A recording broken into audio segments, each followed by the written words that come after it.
Hey, what's going on, guys? This Saturday is UFC 296, Leon Edwards versus Colby Covington, and this card is unbelievably stacked. I cannot wait. I'm going to give you my top 3 reasons I love UFC 296. I'm going to start with some honorable mentions, then I'm going to get into my actual list, going from 3 to 1, 1 being the reason I most am looking forward to UFC 296, and number 1 on this list, literally nobody is discussing, so I cannot wait to discuss it in this video. But let's start right away with my first honorable mention, and that is that Shamil Gaziev is fighting on the prelims of UFC 296.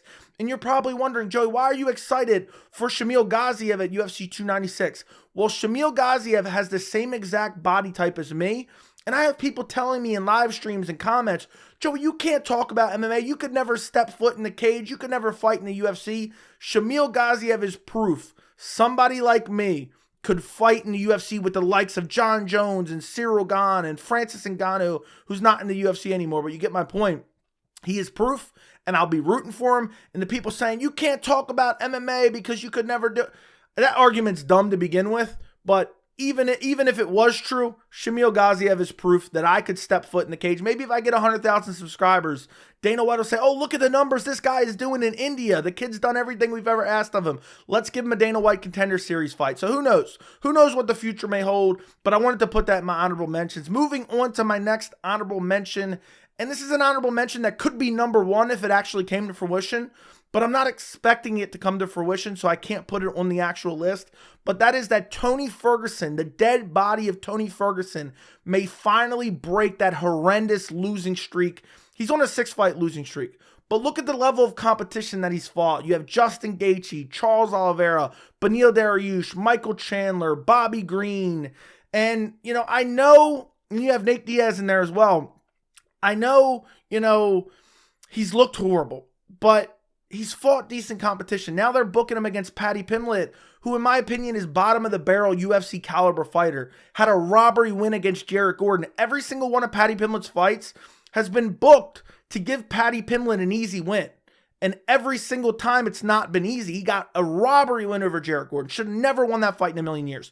So I know they're trying to build Paddy Pimblett's name off of Tony Ferguson, and it may end up happening. But at the same time, this is the first time where I'm like, yes, Tony may actually be able to win this fight. It's going to suck if he loses, but I'm telling you, it'll be the most feel-good moment of 2023 in MMA if Tony Ferguson goes out there and just walks Paddy Pimblett down and shoots double legs on him and takes him down and ground and pounds him. And then maybe Paddy gets back to his feet and Tony's just walking him down, beating him up, and Paddy fades in the 3rd round and Tony's, just putting the pressure on him and maybe he gets a finish in the 3rd round.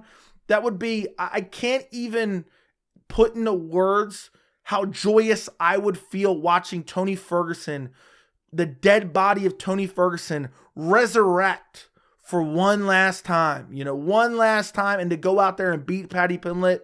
It would be just glorious, but it may not happen. That's why I had to be an honorable mention. Moving on to my next honorable mention, and this is another thing that may not end up happening, so that's why it's an honorable mention.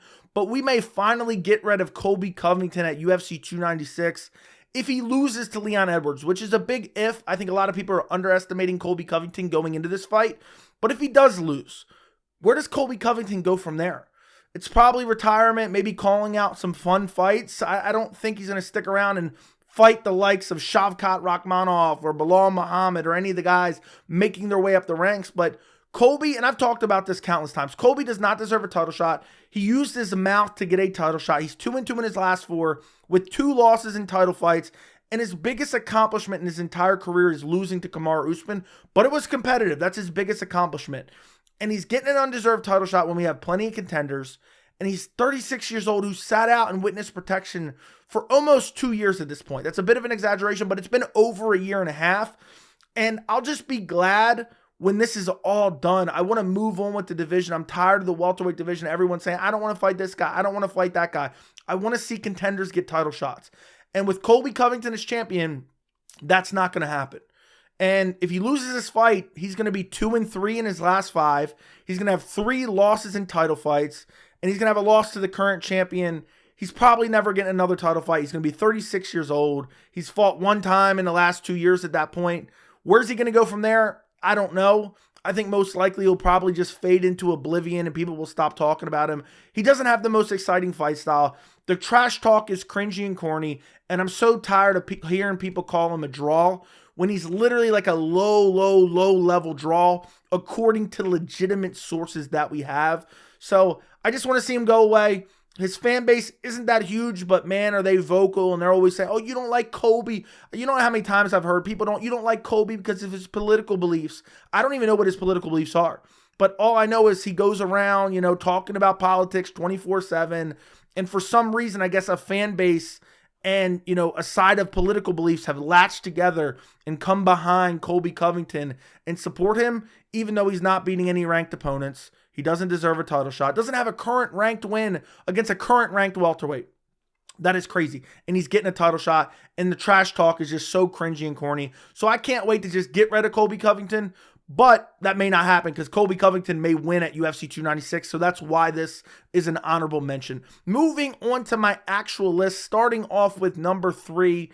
And that is that Machado Garry is being tested at UFC 296. We are getting Vincente Luque versus Machado Garry. And I love this fight. This is a perfect ascension for Machado Garry. This is the perfect step up. This is the perfect fighter to really test how good is Machado Garry, because he's looked really good, but look who he's fought. Song Kanan, okay, that's like he's not even ever going to be a ranked fighter. Then you have Daniel Rodriguez, who's like a fringe top 15 guy who went out there and knocked him out. And then most recently, Neil Magny, who's like a perennial top 15 gatekeeper.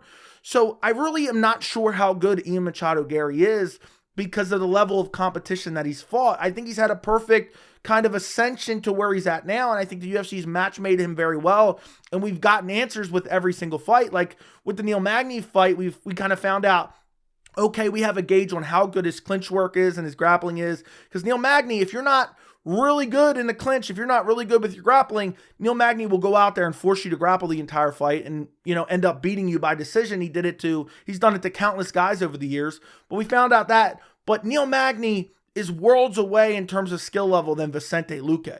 Vincente Luque, great striking, good power, good grappling, good submission skills, and I just think this is a perfect test for Machado Garry, and I cannot wait to see it because at this point, I'm very high on Machado Garry's skill set, but I'm not 100% sold that he's a legitimate contender in the welterweight division. If he goes out there and, let's say, in impressive fashion, he puts away Vincente Luque, he finishes him via KO, or just dominates him for the entire fight, similar to what he did to Neil Magny, then we'll finally know, okay, we need a big leap up the rankings for Machado Garry. And he said he's willing to fight basically 2-3 more fights before he gets a title fight. And to be quite honest, I'll say this before the fights even happen, if Colby loses in the main event and Machado Garry beats Luque, I would like to see Garry versus Colby for Gary's next fight. That would really test out his grappling skill and his cardio, and I would love for that to be like a 5-round co-main event of a pay-per-view, or maybe even a 5-round fight night main event. I think that would be a banger matchup, but I'm really looking forward to finding out how good Machado Garry is at UFC 296. Moving on to my number 2 reason I am looking forward to UFC 296, or I love UFC 296, and that is to watch Shavkat Rakhmonov. Shavkat Rakhmonov will take on Wonderboy Thompson at UFC 296. I know Wonderboy Thompson's being held at gunpoint, but I still love this fight, and I don't even care who the opponent is. I love watching Shavkat fight. I think he's probably top 3, if not top 5 of my favorite fighters to watch because he's just so exciting. He's so highly skilled. 17-0, all 17 wins by finishes. Get this guy a title shot sooner rather than later. He's young. He's great with the striking. He's great in the clinch. He's great on the ground. Great with submission skills. He's super flashy and has spinning techniques and flying knees and knees to the body. And I love watching this guy fight.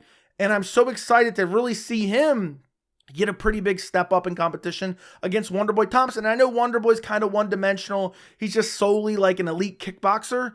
But we're not going to always get the perfect matchups, and I think, Wonderboy is a decent test for Shavkat, even though I think Shavkat will pass it with flying colors. The best opponent Shavkat's fought to date is Jeff Neal, and that's by a mile. Well, guess what? Jeff Neal got outclassed by Wonderboy on the feet badly. And, you know, even though Shavkat clearly won that fight and ended up getting a finish in the third round, it was more competitive. So I'm very curious to see how this fight goes down. But no matter what, it's a Shavkat fight. If you do not know who Shavkat Rakhmonov is, you better watch his fight at UFC 296. He is so exciting. He's super well-rounded. And I think he's the future of the welterweight division. I think the future of the welterweight division is looking like Belal Muhammad, Shavkat Rakhmonov, Ian Machado Garry, Jack Della Maddalena. Maybe, you know, there's probably other guys that I'm not thinking of right now.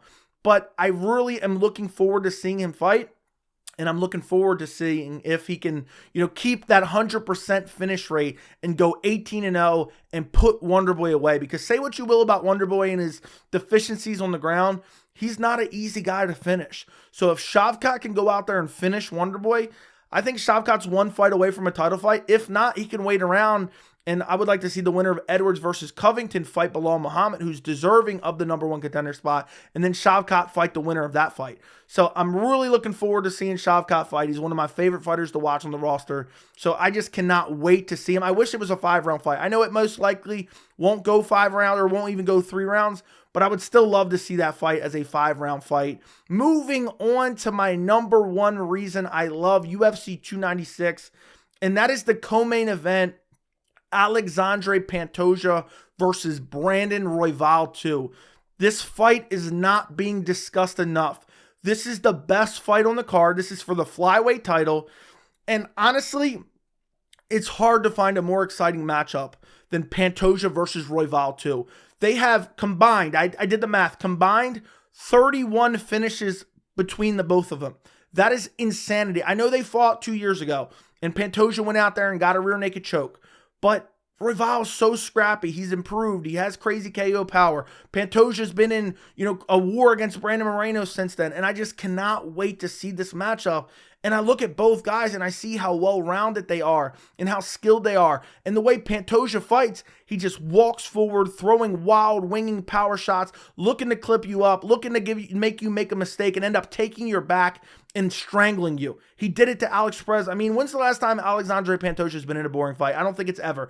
Brandon Moreno, the fight at UFC 290, which was not really that long ago, that was one of the best fights of 2023. The fight before that against Alex Perez, walked him down, you know, made Alex Perez make a mistake, took his back and strangled him. Fight before that, beat Brandon Royval by rear naked choke. That was an amazing fight. Fight before that, great fight against Manel Kape. So you have Pantoja, who's super exciting, and then you have Royval, who Mateus Nicolau, brutal KO in his last fight. Fight before that, guillotine win over Matt Schnell. Fight before that, beat Rogerio Bontorin. Fight before that, a loss against Pantoja, which was very exciting. Fight before that, an exciting fight against Moreno, but we really didn't get to see it play out because Royval ended up injuring his shoulder in the fight. But I really am sickened that this co-main event isn't getting enough attention because they're both the elite of the elite. They're both so well-rounded. They're both just so good everywhere. And I think no matter what happens in this fight, this is going to be a straight-up banger. And they both have really good cardio as well. I mean, Brandon Royval for years has been one of my favorite fighters in the flyweight division. And it just sucks. And the reason I made this my #1 reason is because this is the fight I'm most looking forward to on the card. But also because nobody is talking about it. Oh, we don't like flyweights. They're too small. This is a banger flyweight title fight. This is one of the best matchups that can currently be made in the flyweight division. And a flyweight division that's been watching Brandon Moreno versus Davison Figueiredo for the last 3 years. I'm excited that we have a fresh flyweight title matchup. And I am really looking forward to this fight. And honestly, I'm looking forward to the flyweight division. At one point, the UFC was looking at closing it down. They didn't think it was good enough. They didn't think people cared enough. People need to start understanding that just because they're small doesn't mean they're not fun to watch. Just because they're small doesn't mean they can't find crazy finishes. Both of these guys are literally proof of that. So I am really looking forward to Alexandre Pantoja versus Brandon Royval 2. I think it's the best fight on the card, and I'm absolutely sickened that it's not getting enough respect. But overall, I just love this card completely. I mean, this card is completely stacked. The entire main card is incredible. The prelims are looking really good as well. If you guys want to check out my full card predictions, I will link it down in the description. But do me a favor, comment down below, what reason are you most looking forward to UFC 296? Is there anything I missed that should have been on my list? Don't forget to like the video. Don't forget to subscribe to the channel. And thank you so much for watching.